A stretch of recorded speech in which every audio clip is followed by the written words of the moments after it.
Alam niyo ba, 70 taon na ang nakalipas mula nang unang isagawa ang State of the Nation Address o SONA sa Pilipinas. Ang pinakaunang SONA ay inilahad ni Pangulong Manuel L. Quezon noong November 25, 1935 sa isang espesyal na sesyon ng National Assembly. Mula noon, naging tungkulin ng bawat Pangulo ang taunang pag-uulat sa taumbayan tungkol sa kalagayan ng bansa, kasama na ang mga nagawang proyekto at mga planong ihahain para sa hinaharap.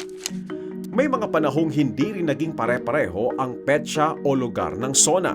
Halimbawa, hindi nagkaroon ng SONA sa panahon ng pananakop ng Hapon at noong 1986 sa ilalim ng revolusyonaryong gobyerno ni Pangulong Corazon Aquino.